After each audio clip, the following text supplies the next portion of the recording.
Marcell Ozuna probably just had his last at-bat in Truist Park as a member of the Braves. Let's talk about it.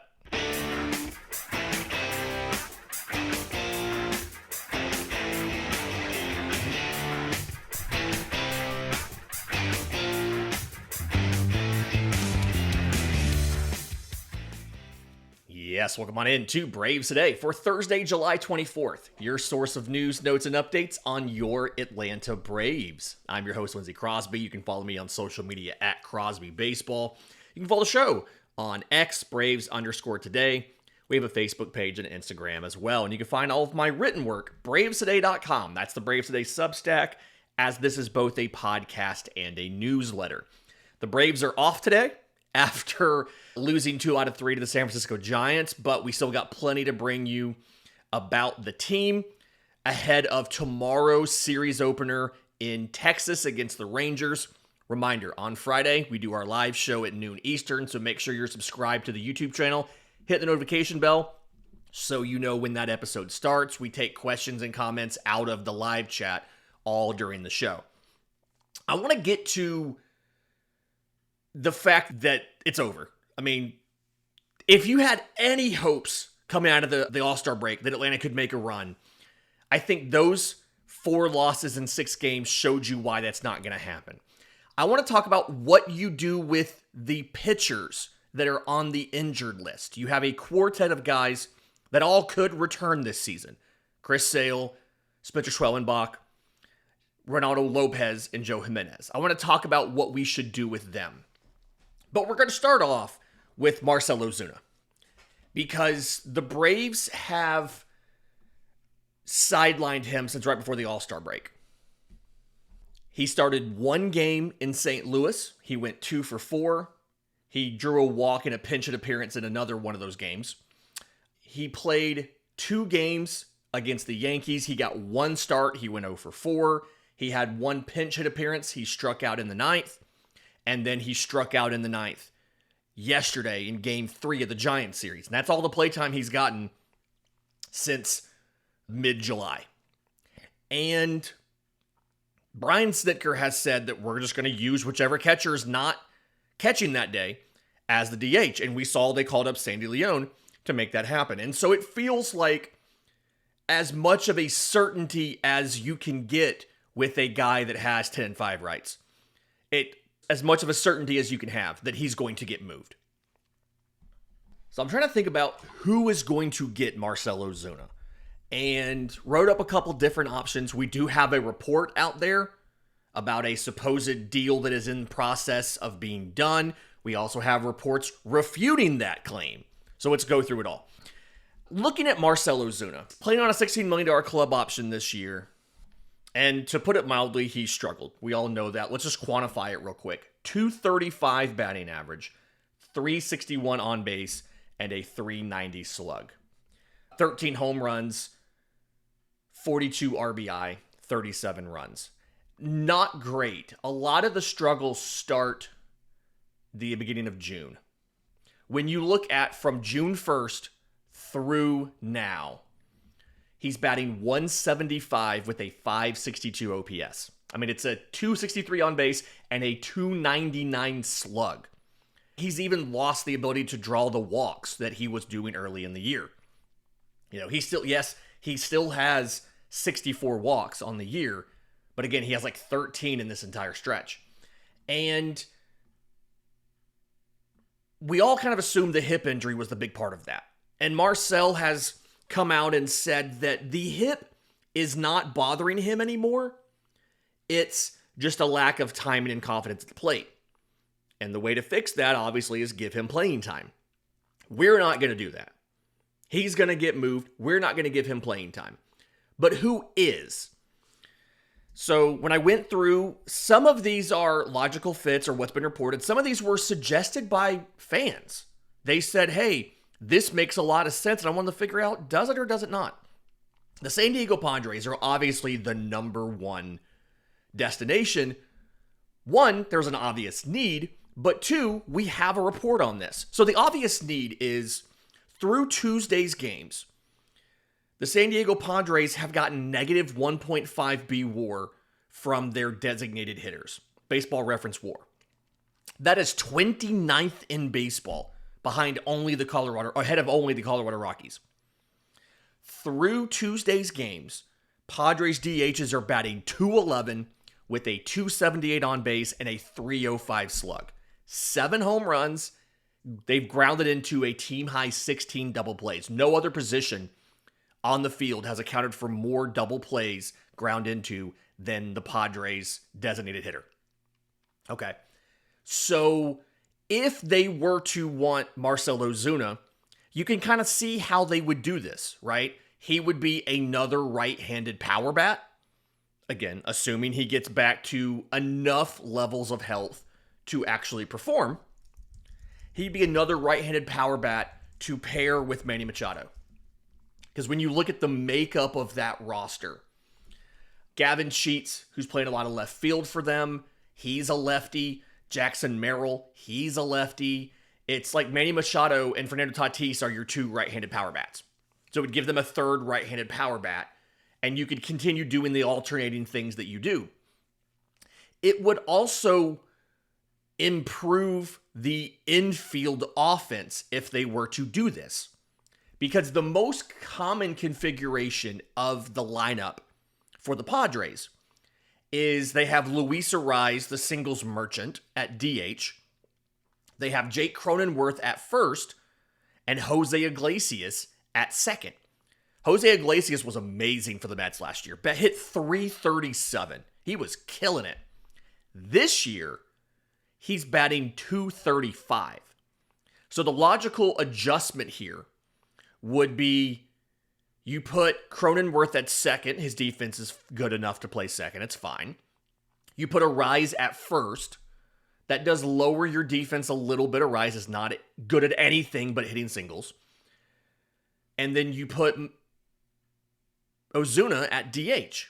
So it does improve your offense besides theoretically assuming that Ozuna can at least hit his weight again. It does improve your offense by more than just what you get out of the DH role. Because it also improves your defense at second base. It improves your offense at second base. And Hector Gomez, the Latin American reporter, Spanish-speaking reporter, MLB insider, who has great connections in the Latin American player and agent community, he actually reported on Tuesday a prospective deal that he said that the talks were intensifying between the Padres and the Braves for right-hand pitcher Francis Pena, who is a relief prospect, number 18 on MLB Pipeline, and right-hand pitcher Ryan Burgett, who is number 21 on MLB Pipeline. He's a starter. So it would be Atlanta getting a AAA reliever, throws 4-seamers in the high 90s and a low 90s cutter. He's Rule 5 eligible this winter, so Atlanta would probably, once they made other deals, be putting him on the major league roster so they can figure out what he has in the majors. And then Burgert, again, mid-90s fastball, both a sweeper and a gyro slider. Folks know I love to do with two sliders. And a changeup that's not good. He's worked as a spot starter and as a long man out of the pen for San Diego this year. 31 2/3 innings, 2.84 ERA. I'm kind of torn on this. One, that is an oddly specific package to suggest if there's not legs to this, right? That is completely random to throw out those 2 specific players if there's not a deal being worked on. The flip side of this is Mark Bowman of MLB.com last night during the game tweeted that, quote, according to my sources, the Braves and Padres haven't had any discussions of any kind about Marcell Ozuna. I'm not saying one or the other is correct. I do want to point out that it is possible for both guys to be right. Okay? Because if you think about where the sources come from, the odds are that Mark Bowman's sources are connected to the Braves and or are connected to the Padres. The team sources. And the Atlanta Braves are notorious for not leaking anything to anybody from the organization side on possible transactions. Signings, trades, nothing. So it's possible that Bowman's sources are legitimately telling him there's been no discussions of any kind because they're intent on not leaking anything. It's entirely possible that Hector Gomez's sources are on the player side or on the agent side. And if nothing else, think about from the perspective of if it's Ozuna's agent. His incentive is to leak that there is a deal in the works so that if some other team wants Marcell Ozuna, they get active and they start making an offer that's better than the package that's reportedly out there. Now, at the same time, it's also possible that the agent is incentivized to lie to Hector Gomez. Although in that situation, you run the risk of burning your source going forward. If it turns out that there really was never discussions there, and the agent told Gomez there was, Gomez is going to be reluctant to use that agent for information again. So that strategy works one time, right? You get burned that bad, you're probably not ever trusting that guy ever again. So it's possible both guys are right here. That Bowman has talked to people who have given him a denial because those people are trying to not let the news leak of the deal. Because so many front offices don't want a deal to potentially get blown up. If there was a huge fan backlash to the proposed deal, that could scuttle it. A owner could get jittery. That'd be on the Padres side, obviously, or something like that, and you could lose the deal. So, I'm curious to see what happens here. I saw some people suggest the Mets or the Red Sox for Marcell Ozuna, and neither one of these makes sense to me. Okay? The Mets, you can see they haven't got great production out of their DHs. Negative 0.6 BWAR. Their DHs are hitting a combined 238 with 12 home runs and 31 walks in 102 games. But it's hard to kind of understand how this works. Starling Marte and Jesse Winker have been the primary DHs this year for the Mets. Marte just returned from the IL. Winker's on the IL with back inflammation. And while those guys were out, Mark Vientos DH'd a lot, and then they gave rest days to guys like Soto, Francisco Lindor, Jeff McNeil. They all had a DH day in the month of July. So if you were to bring in Ozuna, you would assume it'd be on the Winker side of the DH platoon. It'd be him and Starling Marte combining together. Because Brandon Nimmo's made 91 starts in left field for the Mets. You're not going to put Marte there. You're not going to take Soto out to put Marte there. It's really a tough fit. And the other reason why it's tough to understand how this would work is the last time the Mets and Braves made a trade was June 2016. Sandy Alderson was the GM for the Mets. John Capella was the general manager of the Braves in 2016. So it's hard to see that these current front offices have never traded with each other. Atlanta signed plenty of Mets castoffs, plenty of guys they DFA'd, and the Mets have brought in a couple guys Atlanta DFA'd. You have to wonder if one side reached out to the other to try and make a deal and was declined. So I don't see the fit there. The Red Sox, I also don't see the fit. Yes, they traded Devers to the San Francisco Giants. And my goodness, I am so glad he is out of Atlanta. Against Atlanta this year, in 9 games, he's hit 4 home runs. He's driven in 13. He's scored 9 runs. 15 of 36 in 9 games against Atlanta with 2 teams. I am glad Devers is done and out of Atlanta and away from Atlanta for the rest of the year. But they have a ton of outfielders. They have way too many outfielders already. They're carrying 6 outfielders. Jarren Duran plays left. Ceddanne Rafaela plays center. Wilyer Abreu plays right. Roman Anthony's been working as a DH a lot, along with Matsutaka Yoshida, who just came back. And Rob Refsnyder is a platoon guy who plays left field. He can play first base, but they haven't used him. And they're all hitting well. Anthony Duran and Abreu were all in the 250s for batting average. Rafael and Refsnyder are in the 270s. Yoshida only has 29 at-bats, so I can't really go off of that. But there's 6 outfielders on that roster already. If you put in a DH, and I understand the fit of the right-handed power in that ballpark, right? You can just pepper the monster and or put balls over the monster. But I just don't see the roster fit unless they do, in fact, move Jarren Duran. And if they do, Atlanta's not getting Jarren Duran back in the deal. They're getting, the best they would do is like Vaughn Grissom back and a fringe pitching prospect. To get Jarren Duran back, you're going to have to give Chris Sale. And they're not going to do that. The Blue Jays, I could see the Blue Jays. This is a little bit of a dark horse for me. They signed Anthony Santander, who had 40 homers last year, quietly, with the Orioles. He hit 179 with 6 homers before he went on the injured list in late May. Shoulder dislocation. He's not due back until late August, early September. Okay? So they've been giving George Springer a lot of DH at-bats, and then they fill in with Vlad, a day off for Vlad, a day off for Alejandro Kirk, things like that. But they're also getting terrible performance in center field. Do they maybe try something? Springer has played center field there plenty of times this year. Double-digit appearances in center field this year. Do they try something where they use Springer in center field more often or in a corner and Ozuna's the DH?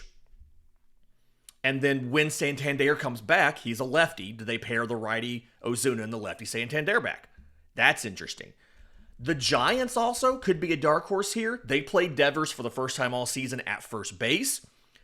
If they do that, going forward, do they maybe look at adding Ozuna to play the DH, to be the DH and have to the big 2 power bats?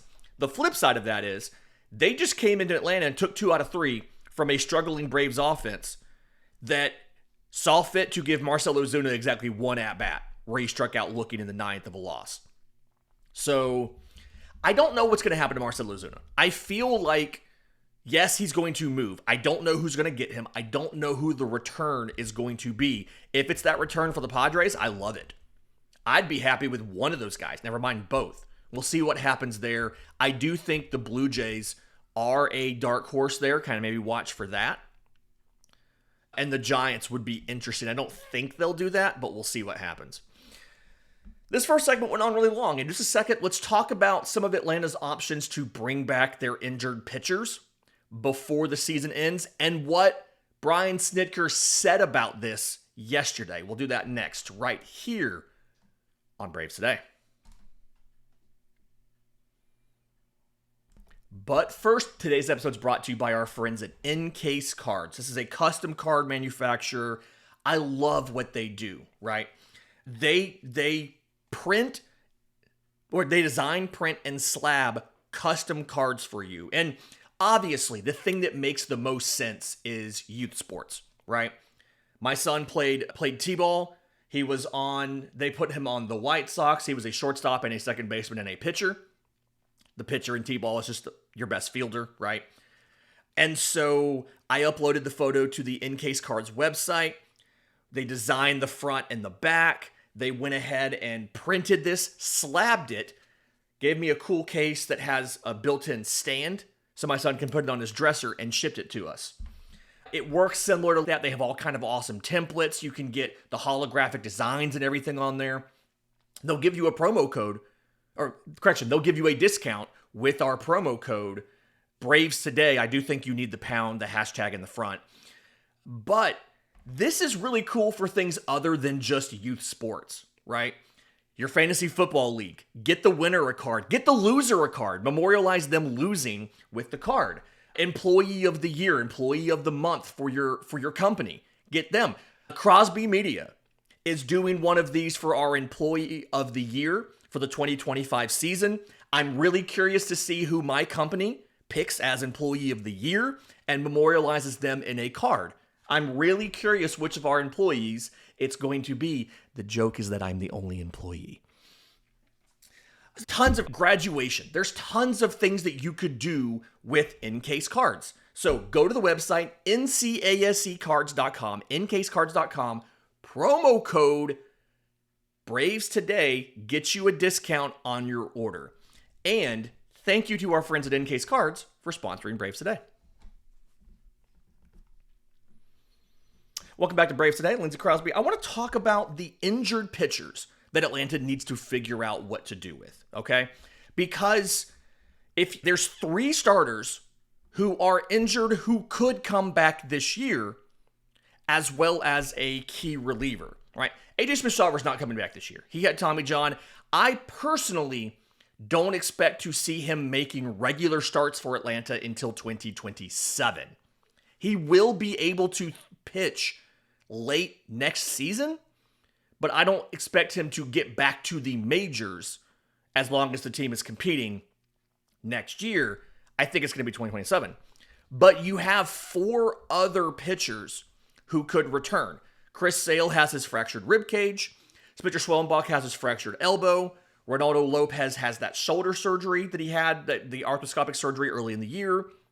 And then reliever Joe Jimenez rehabbing the knee injury. And all of them are pretty well along in their rehab. Sale's trying to get back in late August. Jimenez has been throwing bullpens in Northport for a couple weeks now. He wants to come back in September. Schwellenbach and López are also hoping they can come back in September. And Brian Sittker was asked yesterday if they were going to try and bring those guys back. And his response, quote, "That's a good question. I think all those guys, when they're working to get back, if they finish the year pitching, it's huge for them going into the offseason. If we get them back, and I hope we do, and I know all those guys do, it's big for a guy to go into the offseason not in rehab. I've seen over the years there's a big difference when you go into a normal offseason because they can do all the normal stuff and prepare for spring training and then have a normal spring training and then they're ready to go. From a strictly baseball standpoint for 2025, the best thing to do is to have those players stay on the injured list and use those roster spots to give opportunities to prospects, right? We did the Davis Daniel experiment. He was optioned back down to Gwinnett. Do we try Blake Burkhalter next? Do we try J.R. Ritchie? Giving some of those other youngsters starts is the best way to handle that from a strictly baseball perspective.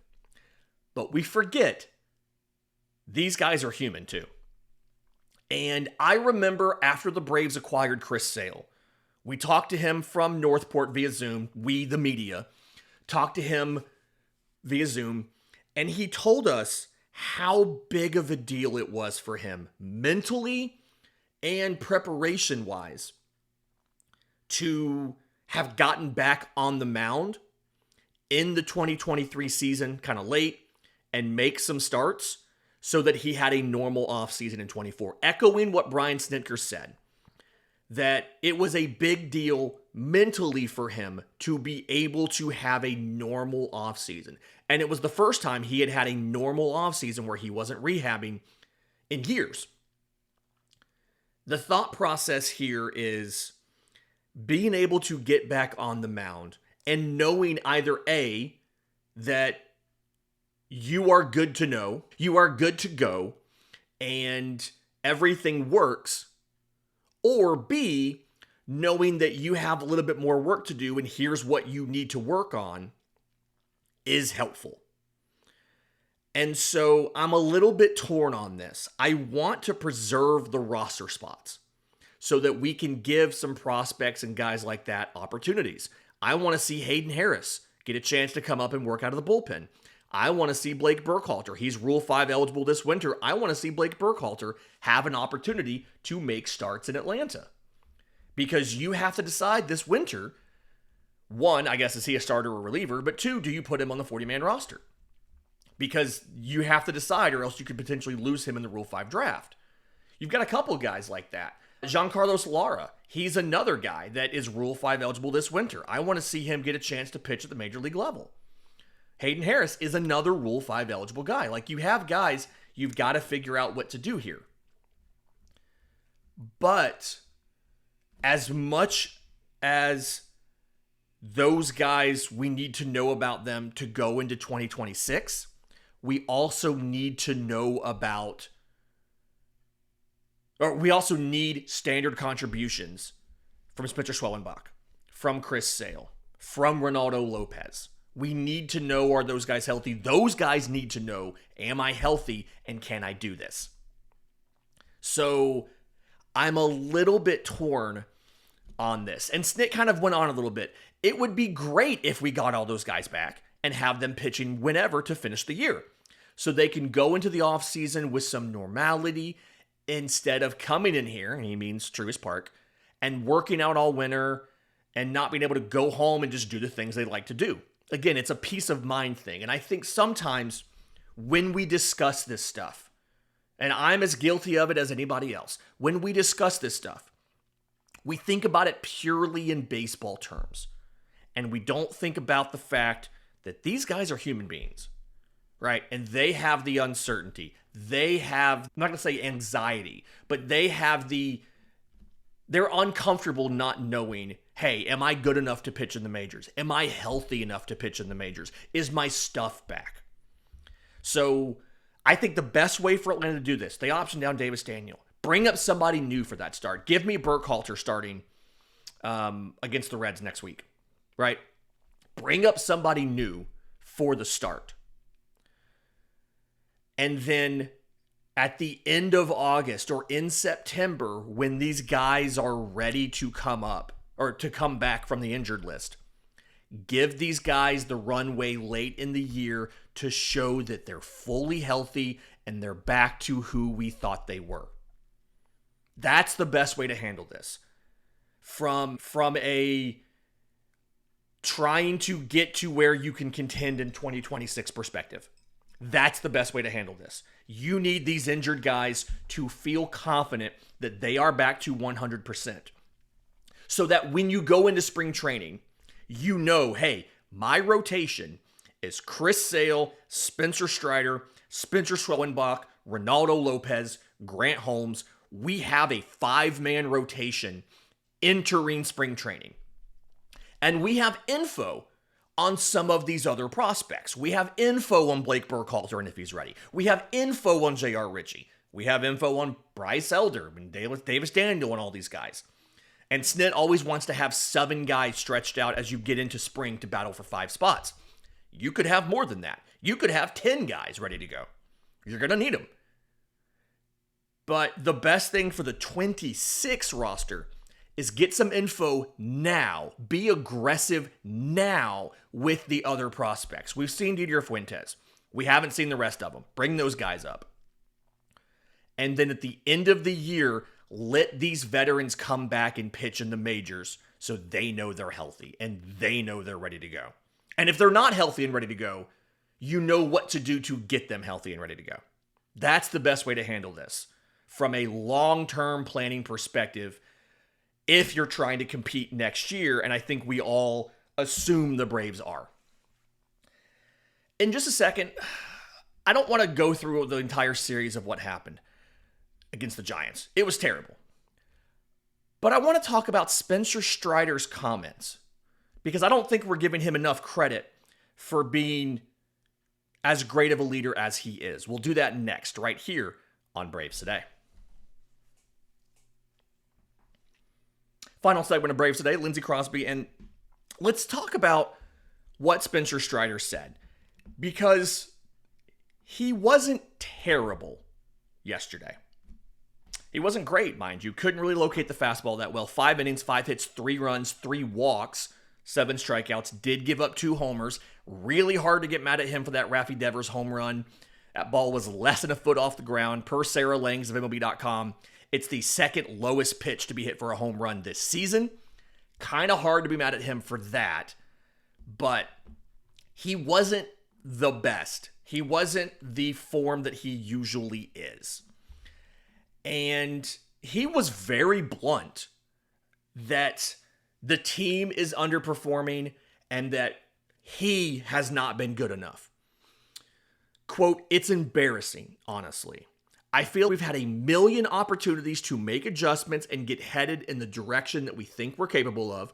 Nobody more so than myself, and we just haven't been able to do it. It sucks. At some point, you can't keep thinking then that you're better than you're playing. At this point, we've got to be brutally honest with ourselves, like I said, myself more so than anybody, and commit to finding a process that helps us get better to where we can start winning some games to the level that we need to, regardless of what the prospects of your season are. I think that's got to be the focus going forward. And I agree. These players need to figure out what went wrong this year and fix it on the field going into 2026. That needs to be the goal. Michael Harris has to hit better. Ozzy Albies has to hit better. Strider needs to be better with his locations. A lot of Austin Riley, when he comes back, they're hoping Friday. When he comes back, he needs to be more consistent offensively at the plate. He's absolutely right that that's the focus of the guys who are here. Because unfortunately, almost all of them are going to be back next year. And if they continue to hit like they did this year, this team won't have a shot. And Strider actually kind of acknowledged that, right? That's the unfortunate part. Losing in the playoffs has shown us that there are consequences for our failures. And I think in a lot of cases, myself as much as anyone, that we have a level of security that can insulate us from that reality. He's talking about all these guys being signed to long-term deals, right? You don't get non-tendered after a bad season when you're signed for another 6 years, right? You just don't. Yes, they could potentially move you, but there's no indications they're going to do that. AA's specifically said he's not going to trade anybody with multiple years of team control. More Strider here. And I try to consider that if we fail in the field, if I fail to do my job, somebody else is probably going to be held accountable for it and probably don't deserve it in a lot of cases. I think the number one example of this is that's not Strider, back to me. I think the number one example of this is Kevin Seitzer getting fired last year. In retrospect, terrible decision. It was not Kevin Seitzer's fault. They were so bad. But it's an example of exactly what Strider's talking about, right? Somebody else was held accountable for Atlanta's failures inside those white lines. Kevin Seitzer lost his job. Now, is he fine? He latched on with the Seattle Mariners. He got another job, but he had to pick up and move his family and everything because he got fired. So there you go. And Strider acknowledged that they are aware of that. And they know the costs and the consequences of them being bad. Quote, so that weighs pretty heavy on me, and I know it does on a lot of other guys in here. It's something that we've talked about as a group for the last couple of months. Just the direction we were headed, that we might be saying goodbye to some friends if we don't turn things around. And unfortunately, we might be in that boat right now. They absolutely are. Credit to Spencer Strider. I have talked to plenty of athletes, college baseball players, professional baseball players. It is very rare for somebody to be as open and transparent about, hey, we know that we've been bad and guys are going to get fired because of it. Credit to Spencer Strider for the way that he handled this, for being very open and direct about this. Because he's right. He's absolutely right. Guys, Orlando Arcia already lost his job. He was friends with everybody. Marcell Ozuna is going to have to leave Atlanta earlier than he planned and not come back next year because the team's been bad and they're in a position to be sellers. Reynaldo Iglesias, same thing. Couple of relievers. We're going to talk about that in the live show tomorrow, by the way, about the relievers that might be moved. We're going to pretty much go through the bullpen and be like, here's all the guys that could get traded and why you would trade them and why you would keep them. Do the pros and cons of everybody, right? That's tomorrow on the live show. But I do appreciate Strider admitting that and being public with, hey, we know we've not been good enough and we know there's consequences to that and it's our fault. Credit to him. And it shows me that in the clubhouse, they're aware that they're not good. One, I'm not saying this is a bad baseball team. This is a bad offense. Let's be clear. It's a bad offense. They are aware that they are bad. They are aware that they have to fix it because there are consequences to them not fixing it. And that is the right mindset to have. And as frustrated as we are, and I'm speaking for the royal we, for everybody here, right? For everybody watching this and listening to this, because I consider myself a fan as well. I appreciate the fact that they acknowledge that they've not been good and that they are trying to get better. We've talked about, I wrote about Michael Harris changing his setup at the plate and his handset and all that stuff, trying to get his offense better. And Ozzy Albies doing things differently at the plate. All these guys trying to get better. I appreciate that, and I appreciate them acknowledging that there are real life consequences to them being bad. Because I think it's too easy when you are not in the room, you're not talking to these guys. And I've seen some fans do this. It's too easy for guys to assume, or for fans to assume, that they don't care. Hey, they're getting their paycheck, they're just mailing it in, they don't care. And Strider being open with, we've talked about how there's consequences to this. People are going to lose their jobs. We're aware and we feel the responsibility. I think it helps with those cynical fans who say they don't care. They're just collecting a paycheck, going through the motions. No, they care. And I think that is the right approach to have, because that provides, now I have confidence that they are motivated to fix it. And hopefully, in these last 2 months and a week or so, because the season ends at the end of September, right? Hopefully in these last 2 months, we can see on the field the improvement where these guys have tried to fix it. This has been Braves Today for Thursday, July 24th. Do me a favor, if you're listening on audio, leave a 5-star review, Apple, Spotify, YouTube Music. I believe Apple lets you leave comments with your review. If you leave something, if you leave a review on there, especially if it's funny, I'll make sure I read it on tomorrow's live show. I'll check them in the morning. If you're watching on YouTube, subscribe to the channel, hit the notification bell so you know when we drop the next episode, when we go live tomorrow, as well as bonus episodes, shorts, all that kind of stuff. Until next time, this has been Braves Today.